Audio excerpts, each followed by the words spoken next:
Ladies and gentlemen, Den Duck and friends. We're ready to party! We're ready to party, we're ready. Bring Den Duck all of your spaghetti. I'm scared! You are correct in this. Where did the theme go?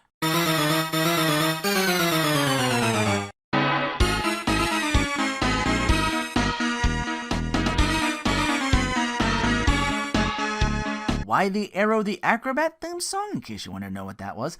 Well, the setting of this campaign takes place in a circus under Pathfinder 2E rules. Isn't that ironic? I began my first actual campaign as a wizard using Dungeons & Dragons 2E. Only come full circle here. Anyway, Pathfinder Extinction Curse, to be exact. A town called Aberton, which is on the decline. Crops are growing fewer and fewer. Town sheriff is missing. What these people need is a distraction from their slowly deteriorating lives. Now, the internet isn't a thing yet, so a circus. We come from the Circus of Wayward Wonders, which broke away from the Celestial Menagerie led by a cruel and abusive catfolk named Mistress Dusklight.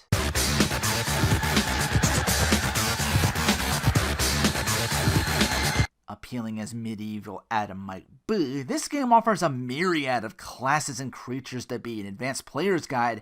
Added a few, like the aforementioned dragon-based kobolds. Seriously, what a glow-up for you guys.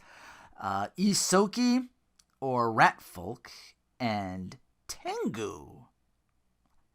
I named my character for Pathfinder from 2. He had to be as far removed from Phylon in the 5e campaigns as possible. I knew I wanted something non-human, but I wasn't sure exactly. Then an idea of being badass, but 2 to 3 feet tall, hit me. Introducing Den Duck, the Goblin Gladiator.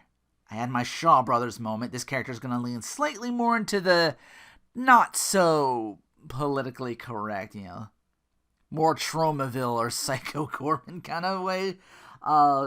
Heroic enough. Maybe Psycho Gorman's the wrong example, but Suju stands for Chaotic Goblin! Ha ha!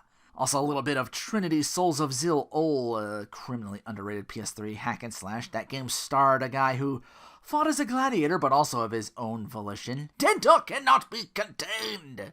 Yeah, you just left, but not before gaining some notoriety.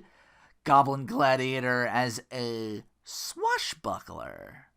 Strength and style. You don't even roll for stats. That's all done with your ancestry and your class and your background. So an 18 strength, 16 dex, 3-foot goblin who's more finesse and panache in the style, but no less devastating. Den Duck heard goblin-sized unicycle.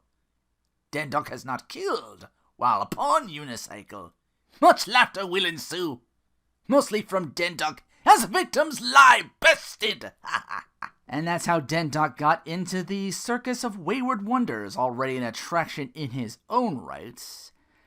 Thought a circus might pay and feed a little bit better. Got quite the motley crew, as circus folk tend to be, and that's just our party. To complement Den Duck, we got a barbarian who's just a guy with a shovel named Mouse. Probably has more weapons than that, but very early Evil Dead type, always serious, like clearly some shit went down way back with this guy. I assume undead? Fire-centric spellcaster or something to that nature. Catfolk, who I believe might have mentioned her past as also a changeling. If you're familiar with Pathfinder, that's this tragic tale of these offsprings of hags and their lovers taken through magic or madness. These children of such circumstance either resist the pull of their mother's hypnotic voice to choose their own way or succumb and become hags themselves. So, already at level 1 doing divinations with the dead. Chilling Touch was one such spell she used, so time will tell if this sinner with a Y stays darker or goes even darker with the promise of even more power. Always down for a will they, won't they kind of story. Den Duck has healthy respect for this sinner. May she bring ruination to her enemies! Fighter class with a wolf. Later we get a Kitsune type with a floaty Mew type familiar that also can do the funny, chilling touch and mentions healing spells hurt her? Yeah, some negative energy dual class or some other background. Yeah, Pathfinder gets insanely creative. Again, I might have gone Tengu if I got that a week later, or Kobold. My brother had the same idea. He was going to go creepily Dark Crystal Henson with it too. My idea was something more akin to beautiful Asian woman, like, okay, Ming Na Wen, bazam, Pinocchio, one lie and maybe two in for the nose. Don't even look at me like humans won't fuck anything to just claim they could. So yeah, I think that covers everybody except for my brother's kid who played something for the first tiny campaign to start off with. A lot of us were very new to Pathfinder, so our first session was, okay, here's how this works, here's all your stats and everything. It was a lot more learning that time. So I'm piecing together a couple of things here for our first, like, real big from start to finish. So lumping in, like, I think this is the first 2 sessions of a campaign. Because we started early in the second one and got a lot of shit done. I'm even using an app to give me some of the bigger details. 5e had some slight and subtle differences, but that was prior D&D experience on my end, so not a whole lot changed. I'm like, alright, I can write this down and piece it together.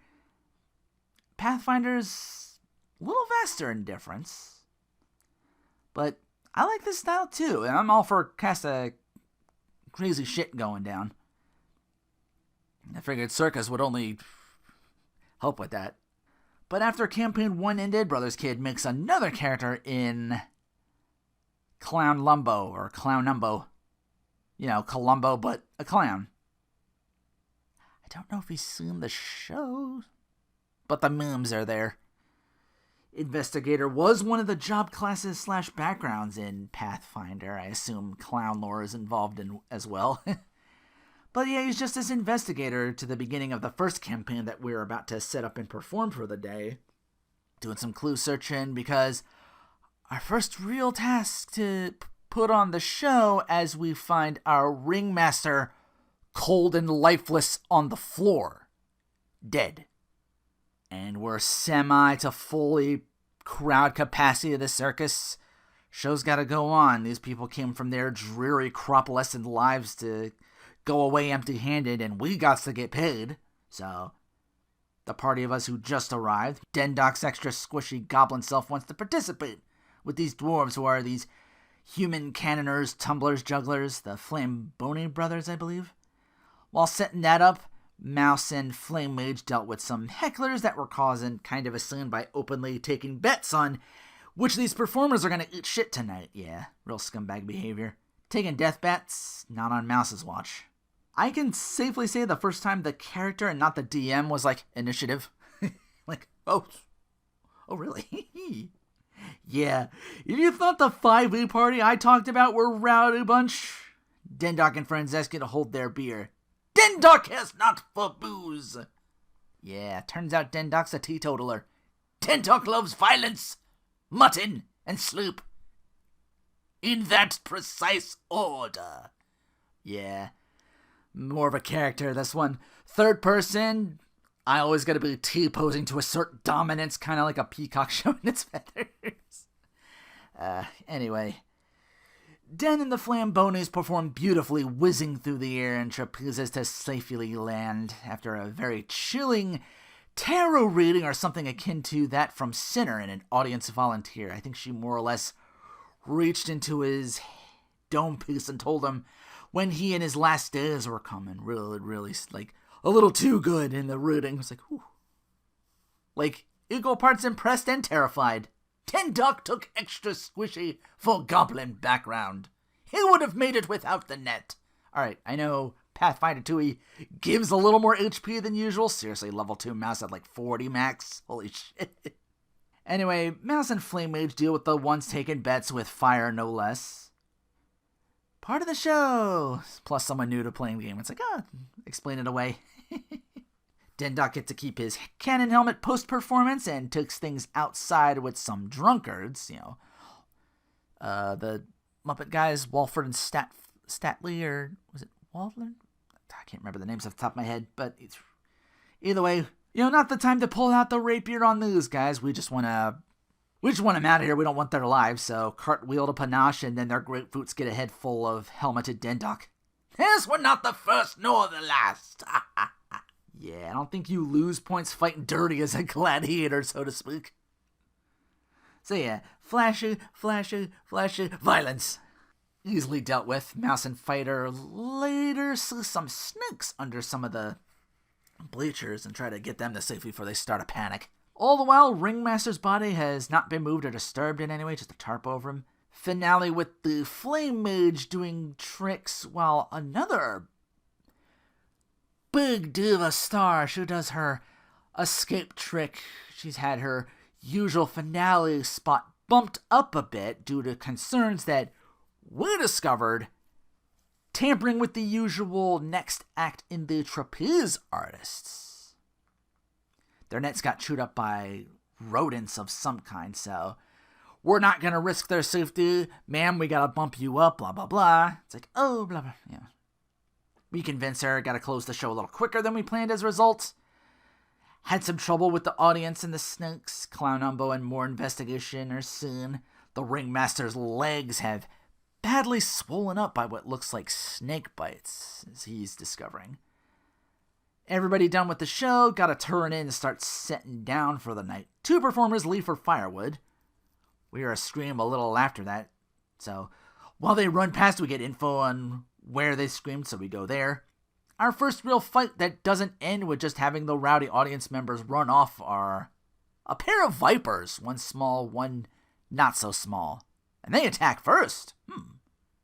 Dendok climbs the big one, asserts dominance. Others help to claim it. As it falls to friends' onslaught, Dendok rolls to smaller viper and cleaves it in twain, like a tiny eel. Not sure if it's Pathfinder or the DM's choice itself, but anytime we drop an enemy, we're asked to describe our kill. I think the big viper gets run through and decapped later. As it falls, Dendok rolls off it, goes to the little one, shink, cuts the midsection horizontally. Why would those snakes strike first is what some of us are wondering. We investigate the area, come across a small kind of Predator 1-ish trap. Like you trip the wire like a big log or something like that, with like poison spikes all over. We can also spot, do our little investigation. Here's the thing though. The tripwire is way higher up than one would usually get a tripwire for. Like, Dendok in all 3 feet of his glory can walk right under it. So, really curious. Who are they looking to trap with this in the middle like this? We follow a trail further in, spot a Nereid, I believe? You know, those pesky fish monsters from the Future Sewers and Chrono Trigger? I forget what he called them. It's in this nearby watery area. There, one's picking up rocks from the river, spots us. Another appears, and it's initiative. Thankfully, unlike the Chrono Trigger Nereids, there's no hurtful lightning spells, but one of them does know Gen 1's Misty Cerulean Gym TM of Bubble Boom. We drop one. The other escapes swimming through the water. They were bat-winged, too. Like, maybe there was something else, like these bipedal bat creatures with gills or frayed fins on the sides of them. Really, really freaky looking. So, in short, really cool looking. Yeah, I mean freaky as a compliment in most cases. If only Dendok was 2nd level and took Underwater Marauder. But there would be more battles for Dendok and friends to conquer. Yeah, party doesn't make 2nd level till after our next battle, but getting ahead of ourselves. We loot one of these creatures. It shows us some gold and also a detailed map of the circus.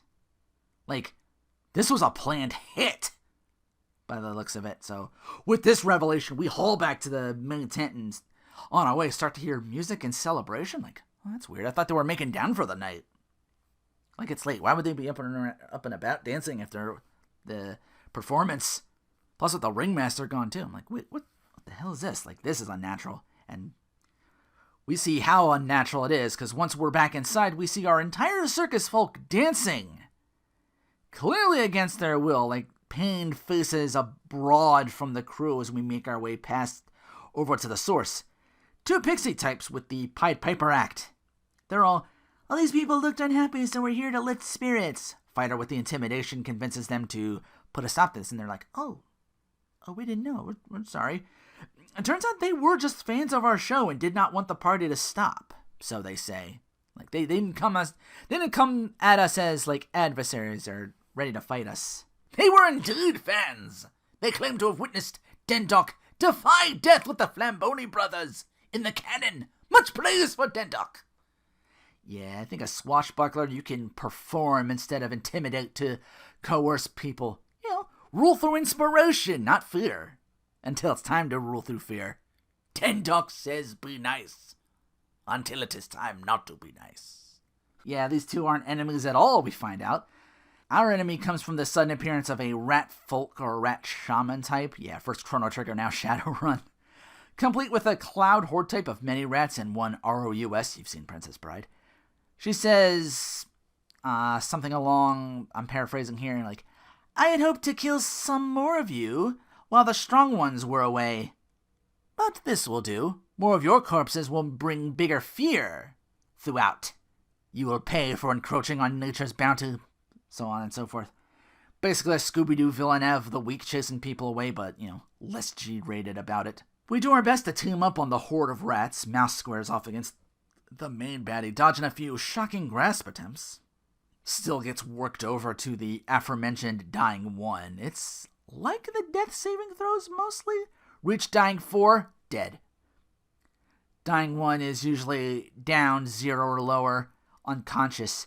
If you get really hurt, like if you fail a save or like get nat 20'd and drop to 0 or lower, you go to Dying 2. So you can go past this stage even. But through Dendok's performance and the brutal slaying of the ROUS, the two fairies who were bystanders decide, we'll fight along for this battle. It would appear these two fairies were indoctrinated.